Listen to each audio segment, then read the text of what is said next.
Hello students, today we will discuss the poem Stairs written by A. Jayaprabha. Stairs or Chuplu. This poem Stairs written by A. Jayaprabha in Telugu has been translated into English by B.V.L. Narayana Rao. Chuplu, translated as looks or sometimes stairs, is a poem about the male gaze. It begins with the poet persona describing the assault of stairs she endures daily and ends with the poet hoping for the day when women can return the stairs and reclaim public spaces for themselves. This poem presents a real picture of Indian society.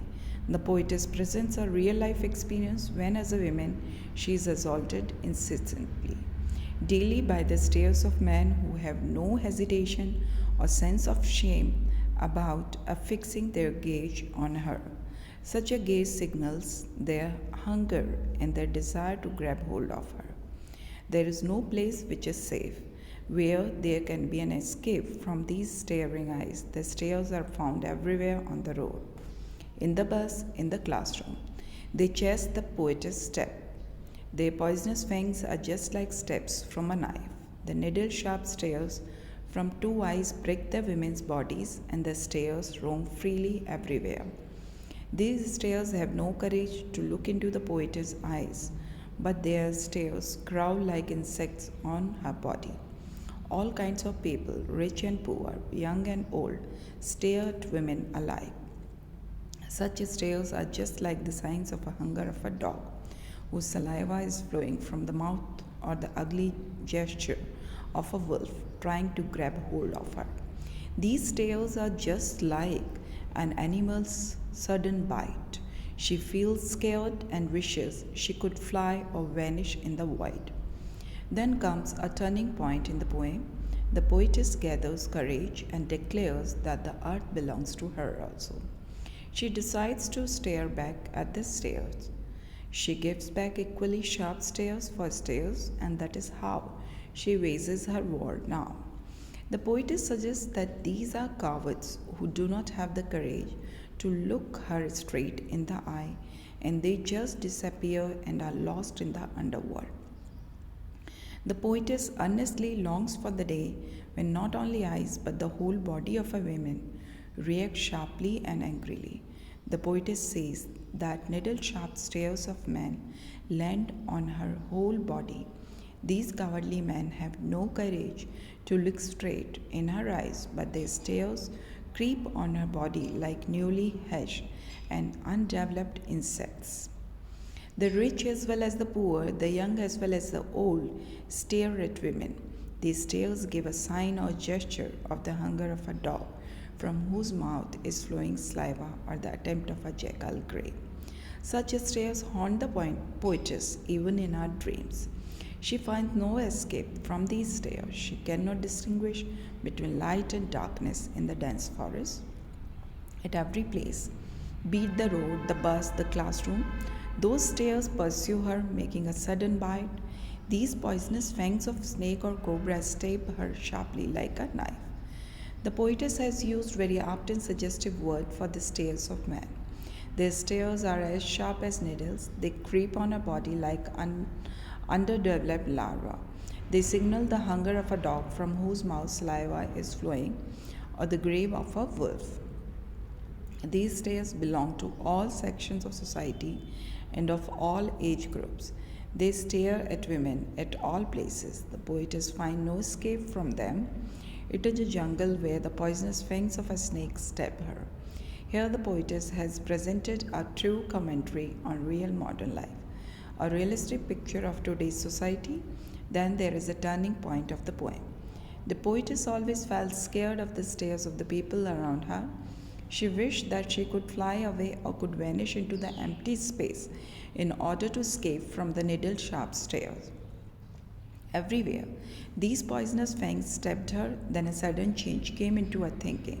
She shades away her passivity and helplessness. He believes that the earth belongs to her also. She retaliates, and at this, the cowardly stares flee to the underground. She took courage in her hands, taught her eyes to stare back equally sharply, in the style of tit for tat, she gave stairs for stairs, and that is how she wages her war now. There is an Urdu proverb which says that God helps those who exhibit courage. Thus, here also the poetess takes a U turn. She takes courage in her hands and pays the man in the same coin. She believed that she too has a claim on the earth. The earth belongs to her also. She stares back at the man, gives stares for stares. The poetess, who is a defender for women, makes her individual case a general issue. This changed attitude of hers ended her helplessness and poor plight.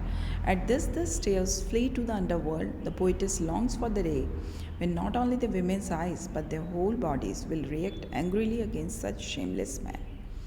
A. Jayaprabha starts with her own case but then shifts it to all the women in general. There is an Urdu proverb which says that God helps those who have courage. The poetess is a feminist who has done a crusader job in bringing forth a strong and sustainable women's perspective. The shift from individual to general is very appealing. It has a specific purpose. When the poetess declares that the earth is mine too, she has no more escapist tendencies. She decides to wage a war with equally sharp eyes. The last stanza gives a feminist message that women should not only give stares for stares, but with their bristling bodies should challenge the drooling dogs and ugly jackals that men turn into when poet, critic, essayist, feminist, and biographer. The poetess starts with her own case but then shifts it to all the women in general. The poetess is a feminist who has done a human service in the cause of women. In the first part of the poem, A. Jayaprabha appears to be weak and docile. She is a well-known poet and critic in Telugu and has published 7 books of poetry and 4 volumes of literary criticism. She has done crusaders in bringing forth a strong and sustainable women perspective through her poetry and essays. The poem is very good commentary on modern society where women are the victims. She portrays not only the problems that women face but also the inherent strength and courage that women display in every sphere of their lives. Thus, A. Jayaprabha presents the problem as well as the solution. When women stare back at men, these men fly to the underworld. The poetess longs for the day when the entire body of a woman, not only her eyes, will react angrily to the cowardly man. The expressions needle sharp stares, liar stares, hunger of a drooling dog, ugly grave of a wolf, these poisoned fangs knife me, but the earth is mine too. Stares for stares are very apt, appropriate, and suggestive. The poem is written in free verse on the whole. The poem is very realistic and appealing. Thank you, students. In the next class, we will discuss another poem.